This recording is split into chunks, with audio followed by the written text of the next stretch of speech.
Hello, welcome back to Baki Taki Season 6, Episode 10. Oh my goodness, the 99th episode of Baki Taki.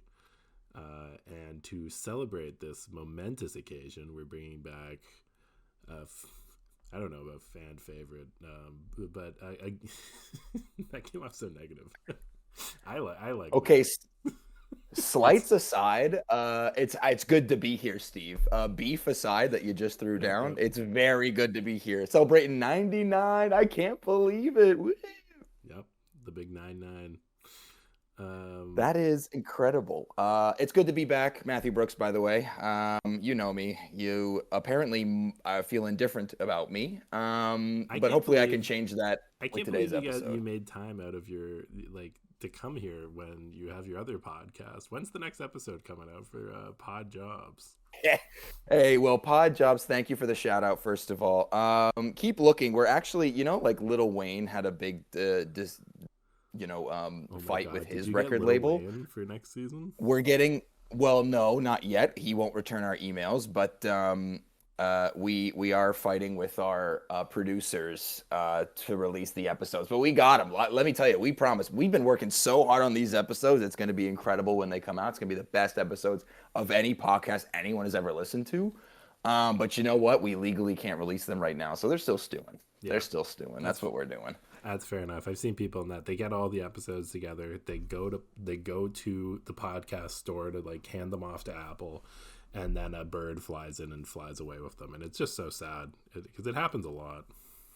Yeah, like and nail on the head. That's exactly what kind of happened. It was a condor. That's what the craziest part about it was the bird was a condor. So, we couldn't even do anything because those are endangered. You can't kill it when it has all your podcast MP3s What, in what its talons. what were you gonna do if it wasn't endangered? Do you think you could like just jump it? I maybe. You know what?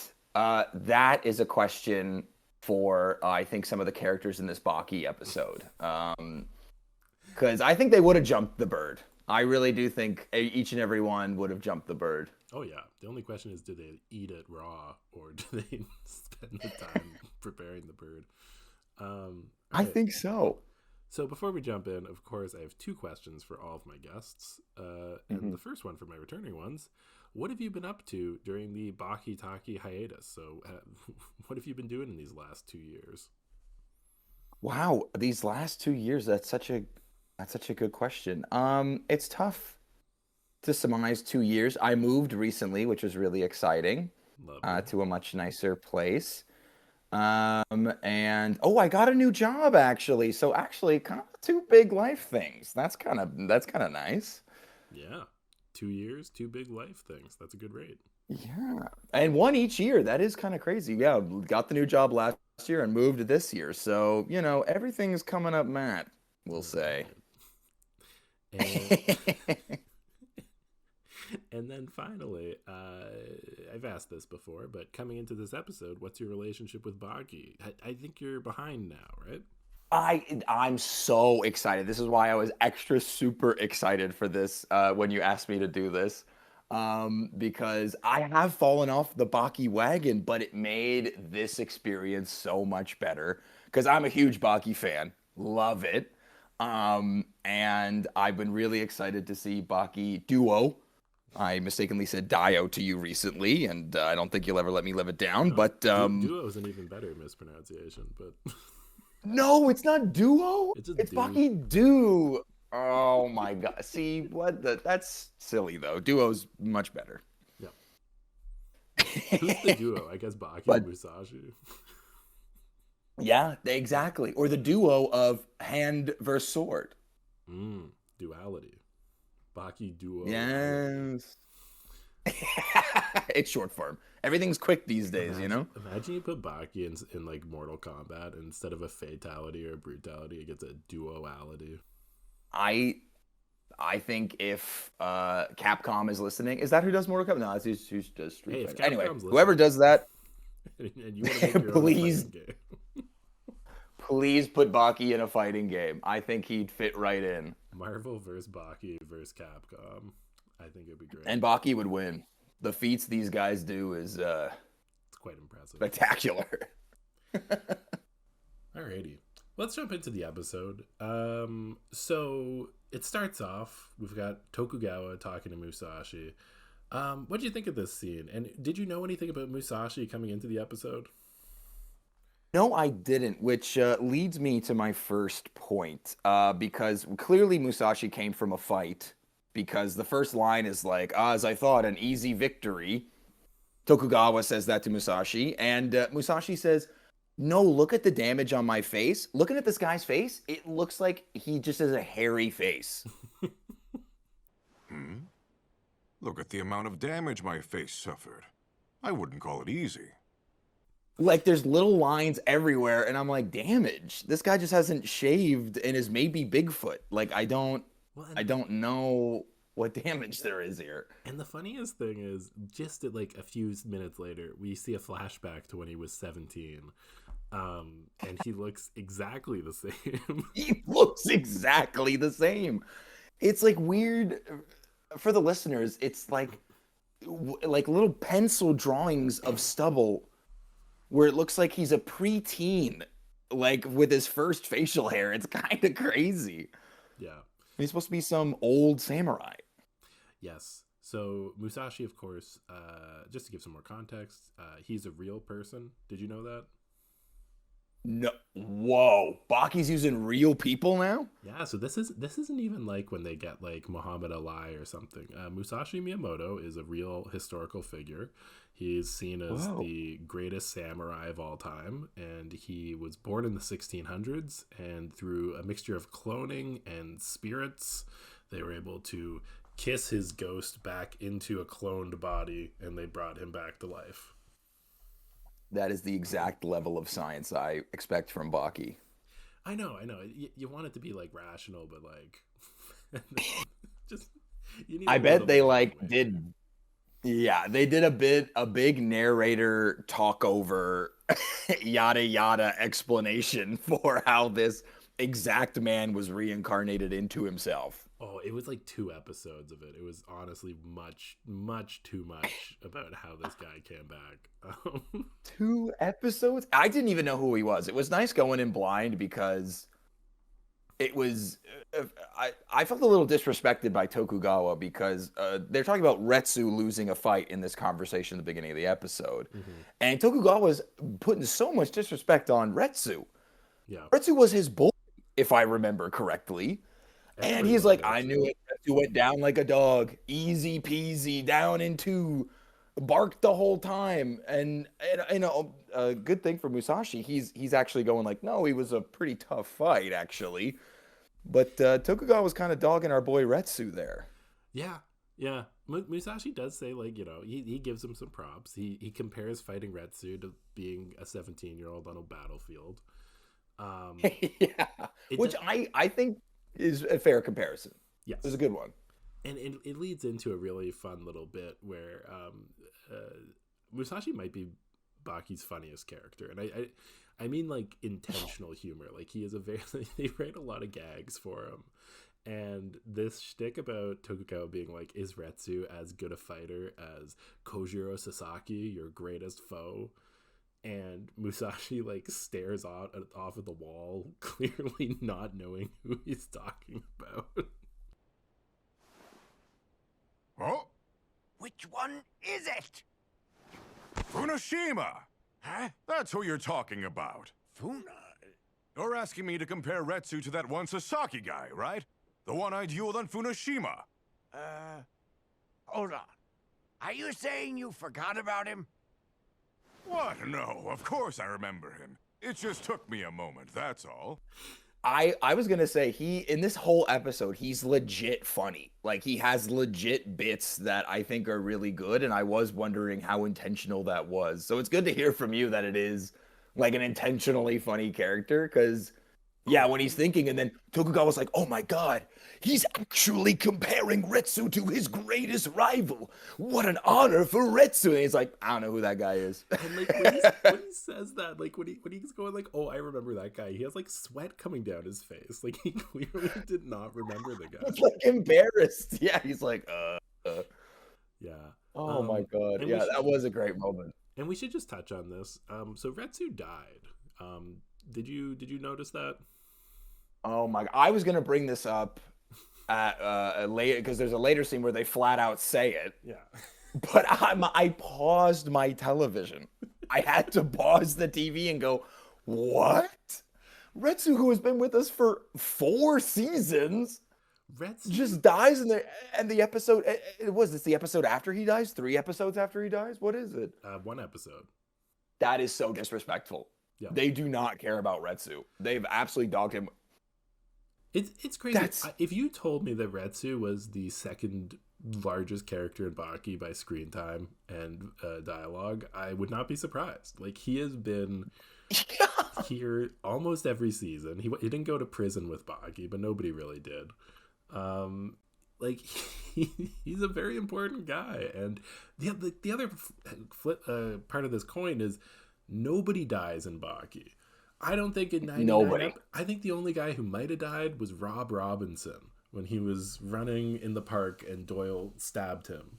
Like, we haven't had a guy who confirmed died in 99 episodes. Pouring one out for Rob Robinson. I always think about Rob Robinson. Well, now there's 2 characters who have died in Baki, and they're of equal strength levels. Rob Robinson and Retsu. Kaio Rob. Kaio Robinson. Oh my god. Yeah, it brought me to my core, man. I can't believe they just completely nonchalantly brushed over it like and Tokugawa's just like, what a loser. Can't believe he died. As expected. Like, first, yeah, I'll launch into this later because it's more relevant a little later, but I have a rant. that's building. Okay. I do want to touch on one moment in the conversation, though, where my goodness, I'm forgetting his name, the samurai. Musashi, thank you. Says the 3 fighters you've introduced to me have all been incredible fighters, and they show 4 guys. Oh yeah. They show 4 different guys. And it's who was that guy? Who was question mark guy? You know, I think that's a guy who showed up at first, and he was supposed to be the greatest swordsman of today. And he literally got laughed out of there. Like, you know, you're gonna watch it, so I won't say too much, but he did nothing. Musashi stared him down and he left. I guess that's true. It just felt so Baki to be 3 epic fighters and show 4 people. That's that's what I expect from the subtitling team, to be honest. Very Baki dub, yeah. Baki do, Baki dub. That's what it is. Baki dub. Let's move on to one of my favorite characters of this season, Motobe. So Motobe is a character who's been in Baki the whole time. He had a larger role before the Netflix anime started, and he hasn't really done anything in 98 episodes, or however many have passed. Did you even remember Motobe? I honestly, yes, kind of, because I think in the Criminal's Escape arc, he's there when Dorian does something crazy. He's kind of there for a moment, right? He helps. He beats up Yanagi, and then Yujiro comes up and beats him up again. So he doesn't really. It's sort of overshadowed. Okay. I see. Okay, yes, he didn't look like a stranger. I will say that. But I was like, oh, maybe I saw him somewhere else. He's definitely more relevant in this episode. Yes, well, this is his arc. We cut to Motobe. He's talking with Baki. This is a dojo after all, and we're open to teach men and women of all ages. He says, this is a dojo. We teach all types of men and women, which I don't believe. I don't believe that he teaches women at this dojo. But, well, much to your point, the way he says "and women" is such an afterthought. He's like, we teach men and women. Yeah. He really just he hasn't taught a single woman in that dojo. There's no way. But Baki is here to learn some tips and tricks from Motobe, and Motobe is just like, no, Baki, I don't, because if I teach you, you're gonna go fight Musashi, and I am the only one who can fight Musashi. You can't. Yeah. Yujiro Hanma can't. for some reason, Goki Shibukawa also gets a shout out that he can't. Yeah, that's true. Where the hell's that guy been? Not fighting Musashi. But gets a crazy shout out. I mean, and Baki's great in this scene. This was peak Baki for me because he's treating it like a job interview because he's asking for the guy to teach him. And we realize that Baki would be really bad at job interviews because he says, "Hey, why are you here? Why are you here to learn?" And Baki's like, come on, don't make me say it. Because I want to learn or whatever."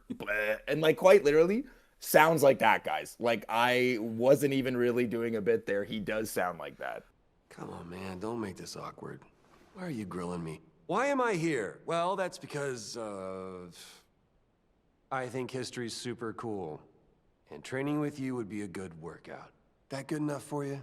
I've always thought the Baki dub is good. But honestly, like, I think Baki as a show has a good dub. Baki as a character, amazing dub. I love how smarmy and a bit of an asshole Baki comes across in every scene that he talks. He is so bratty in this scene. He is so like, come on, yada yada, you're old and ancient and you know the ways of weapons or whatever. Let me punch you. Yeah. Like, come on, let me punch you already. It's I did like how he got up. He, for some reason, jumped using presumably just his thumbs or something and jumped into the air without moving his legs, which is a nice way to stand up. I wrote in my notes that was the coolest way to sit up I've ever seen, and I'm going to break both my arms practicing to do it. The shot makes it look like, you're right, he flicks his thumbs on the ground and launches maybe 6 feet in the air. It's incredible. It's a good move to have, but it's not nearly as surprising as Motobe. So let's talk about Motobe's philosophy here before we get into the very lackluster fight they have. Because the way he spells it out is one, like, I talked about how Retsu versus Miyamoto is, the previous fight we had is sort of like the thesis of the season. And this is just continuing that point. Baki, if you rated his combat skills out of 100, is 100, maybe even 120. Incredible. Yes. Good quote. Motobe gave himself a 60 before hyping himself up to an 80 for some reason. It's true. He's like, I'm 80 on a best day. I'm probably a 60, 80 on a best day. If he kept talking, I think he would have said, like, I'm a 99. Okay, you're right. 99. You got me, Baki.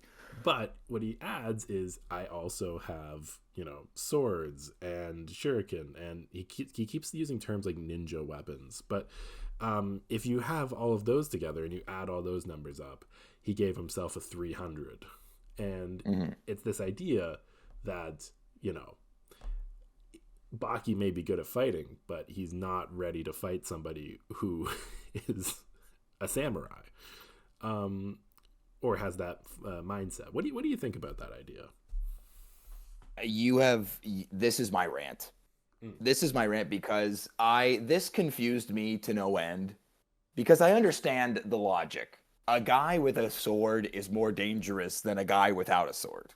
They're asking that question, right? They're like, oh, is it? What if he's really good at martial arts?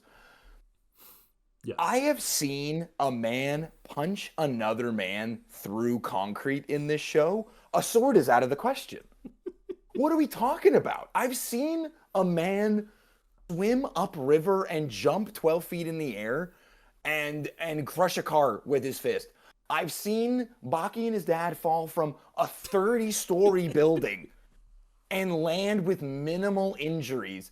And all of a sudden, one guy has a sword, and now we can't beat him? And now he is the strongest man? And they even shout out Yujiro. They even go, Yujiro couldn't beat him, maybe. Yeah. And I'm like, are you kidding? Yujiro broke a tank. They said this man is stronger than the U.S. military.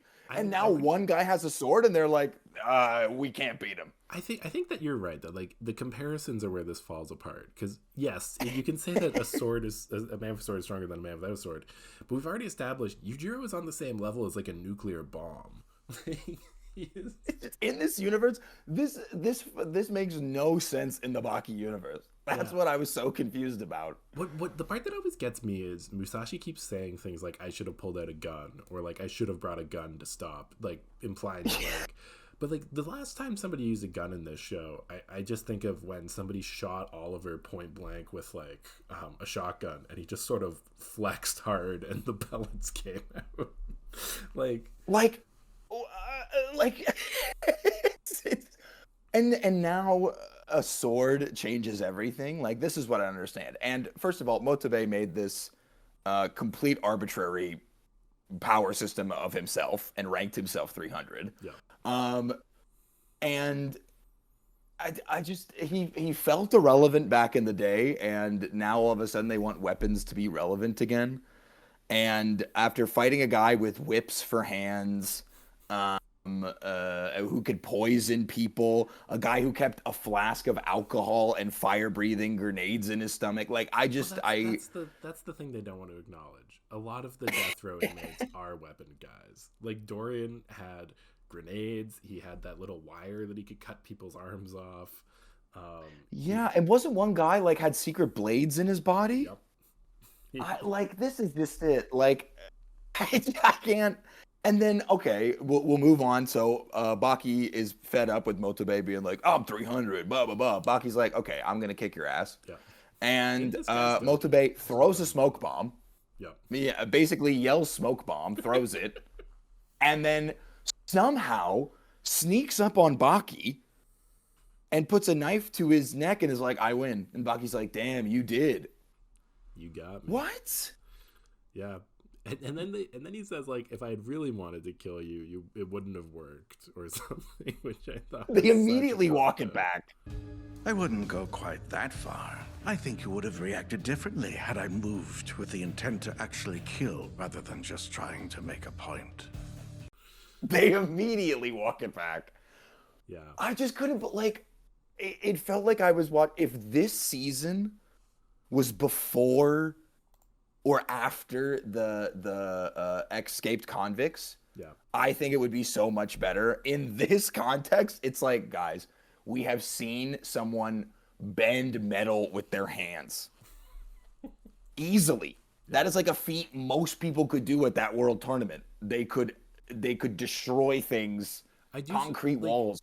I would expect if somebody pulled a katana on Yujiro that he would grab it with 2 fingers and bend it like Bugs Bunny would to like Elmer Fudd's shotgun. Right? It would just be. And Baki just beat him. Yeah.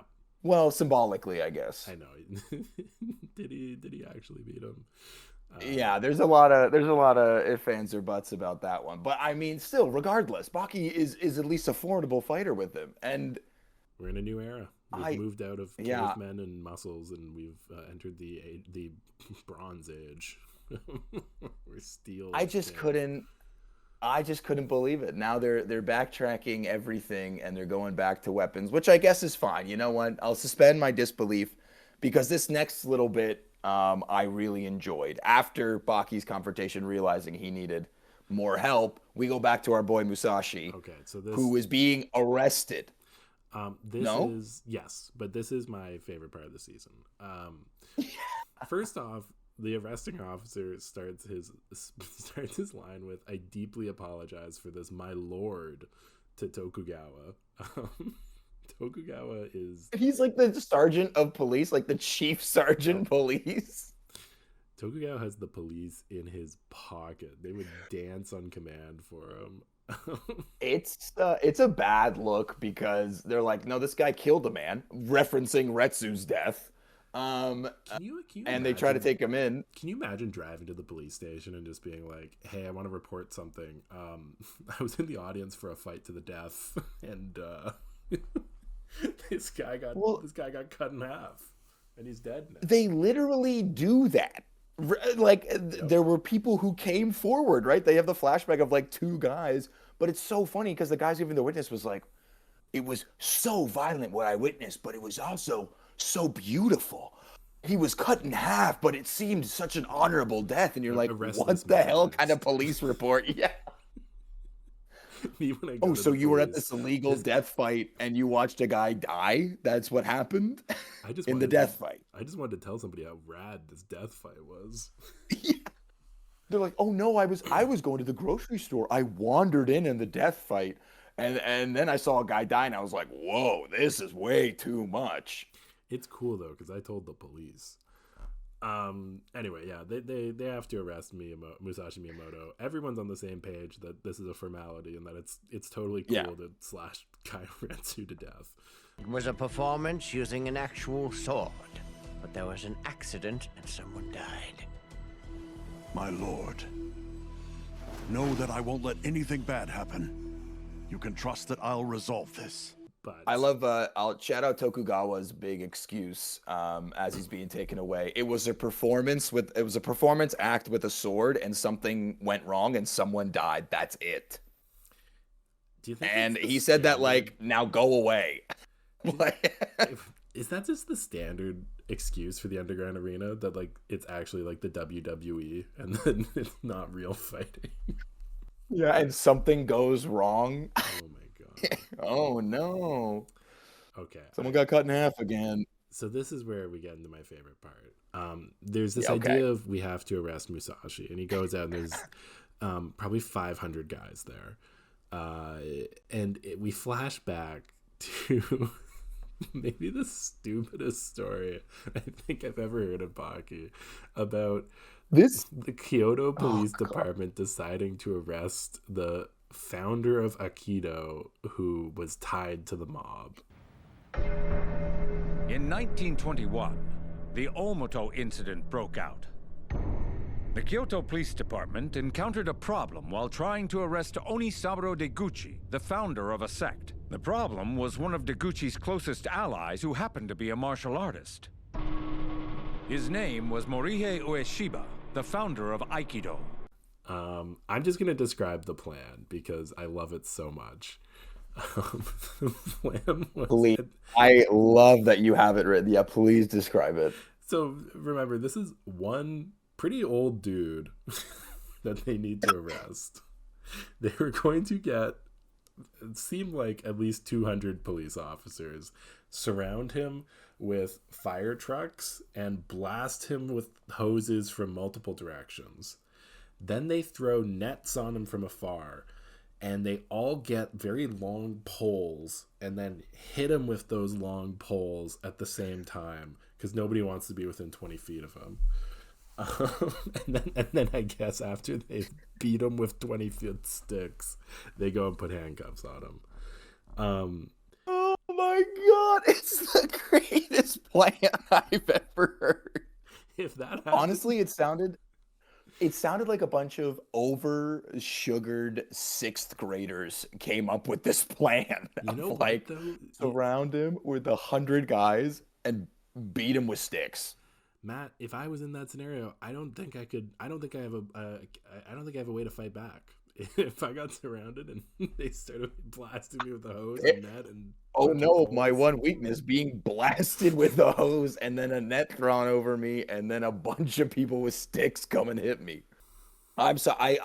I see why this is like one of your favorite parts because it was honestly my favorite part of the entire episode because I couldn't believe they talked about it like such a serious. It was like the Hitsugiri incident where a great feudal lord caused so much damage he had to be arrested, but his bodyguard was teaching the police Aikido. So then you're like, oh man, what happened? Oh, we got a bunch of fire trucks, hit him with the hoses, and then threw a net over him and beat him with sticks until he gave up. And we're not even giving away, like, the visuals are great too. Like him like trying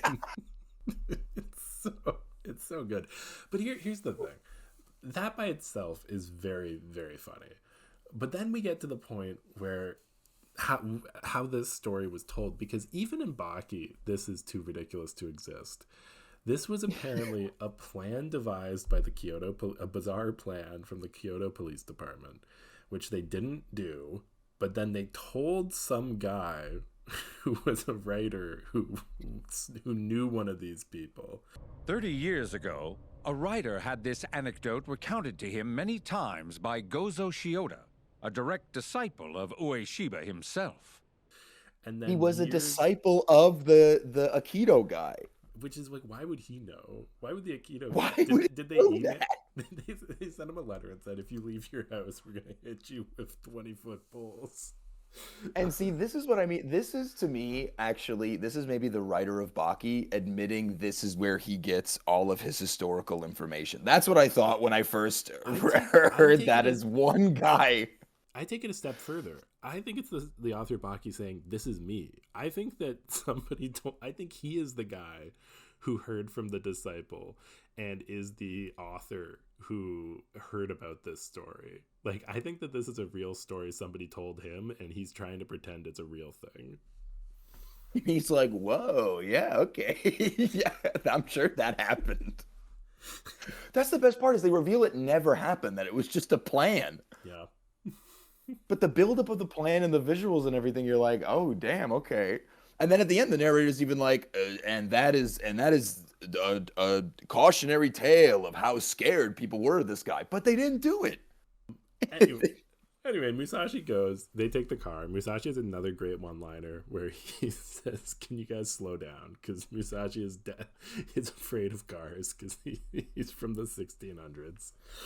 Yeah, I thought it was very humanizing, actually. That was when I was starting to really, really get on his side and be like, oh, yeah, if I was from the 1600s and I was zipping in a car, I'd be pretty scared. Honestly, Baki does these little moments quite well. Like, they do a nice job separating him from Pickle, where, like, I think Pickle was in such an alien environment that, like, he was able to sort of readapt and, you know, throw himself into the new world. But I think with Musashi, it's like, it's not that different, and I think it does sort of get to him sometimes that you know, he's a fish out of water.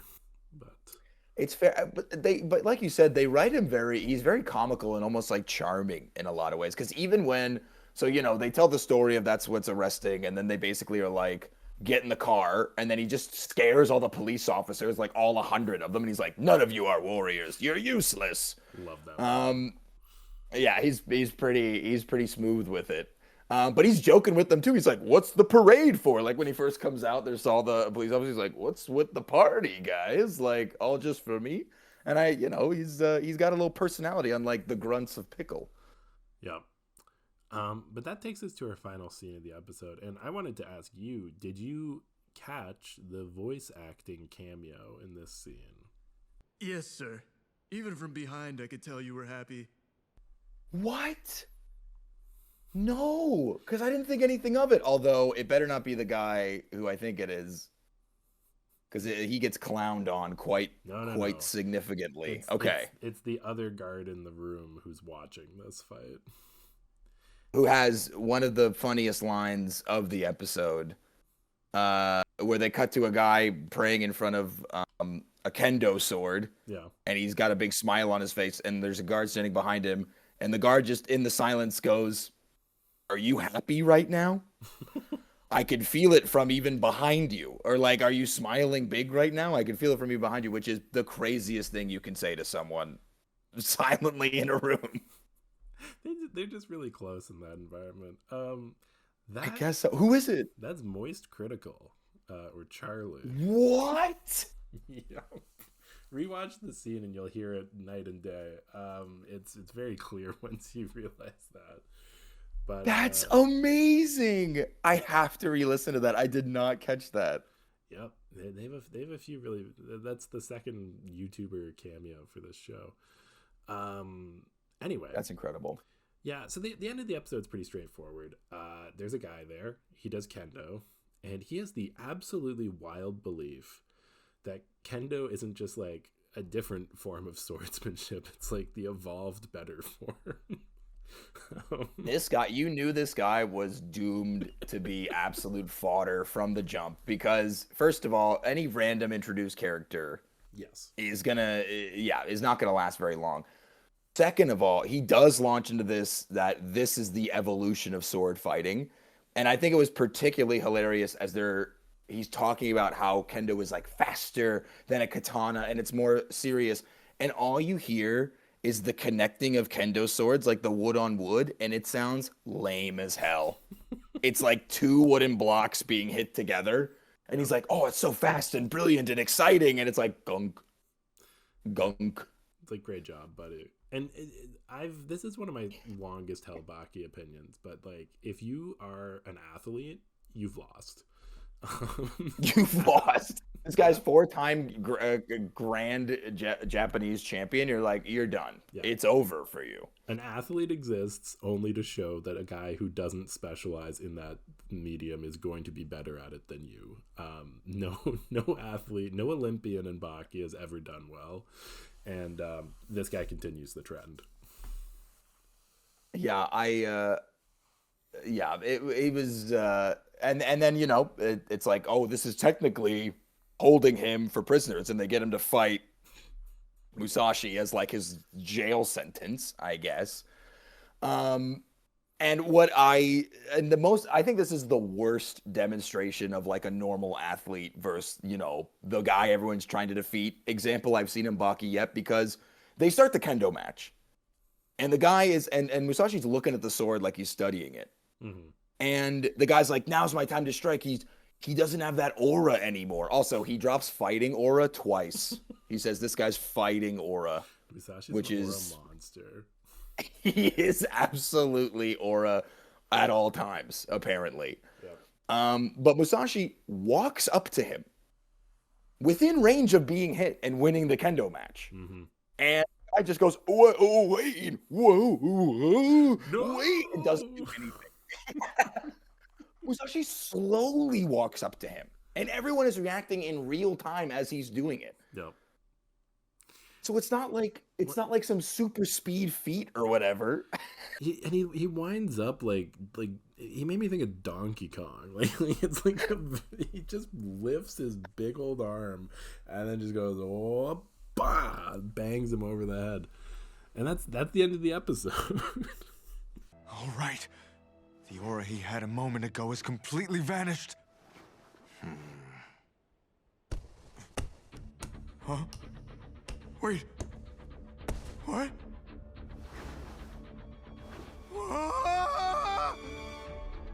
Wait. What?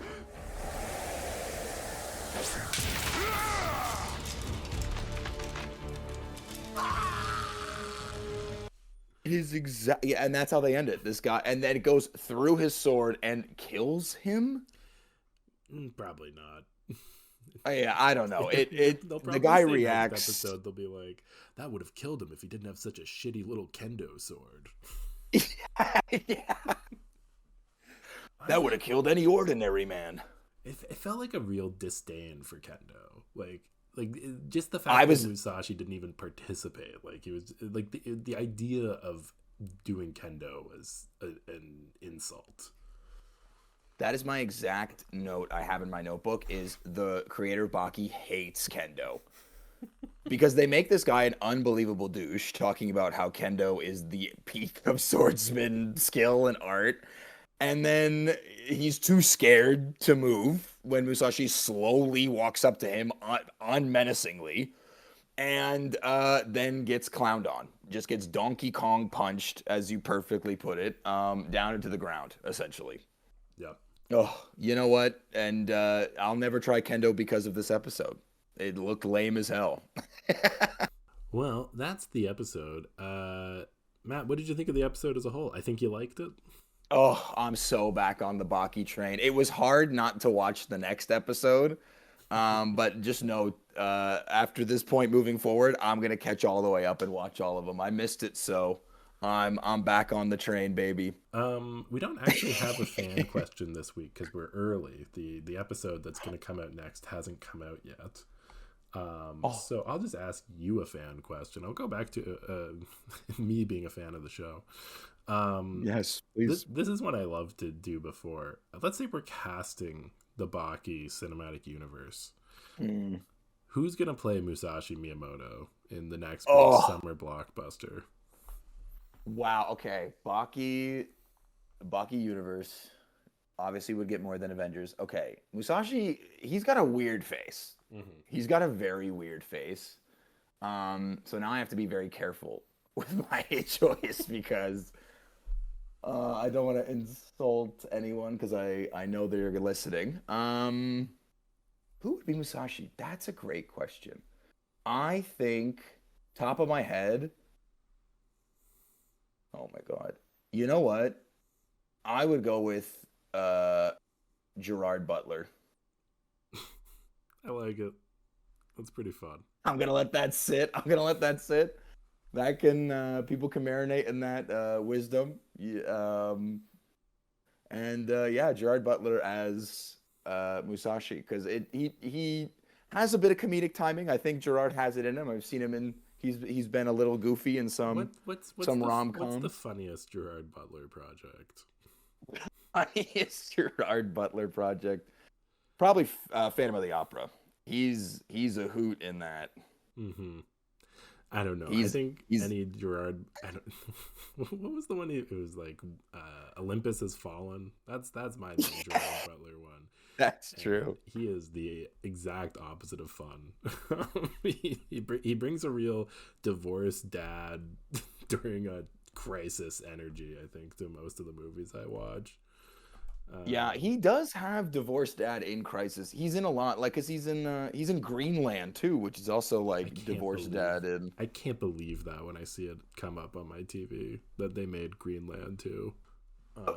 First of all, that's news to me. You're rocking my world right now with the announcement of Greenland 2. Oh, that was just a joke? No, it's real, and there's ads That's for it right crazy. now. That's crazy. Maybe that's after I finish Baki. That's what I'll sink my teeth into. Greenland 2. And just imagine that Musashi is the one saving everybody's family. Yeah, you know what? It's Musashi's likeness to Hiccup's dad in How to Train Your Dragon. That's the connection I'm making here. Oh, that'd be good. Okay, that's Gerard Butler. Okay, that's pretty funny. Yeah, he's the voice. He's also in the live action remake that they made for no one's request. No, like I'm watching that movie Greenland came too. out. Sorry, busy. That's fair. I will watch War of the World though. Ice Cube. I will watch that again. All right, on that note, that's all the Baki we've got to talkie. So I'll see you all next week. Thank you as always.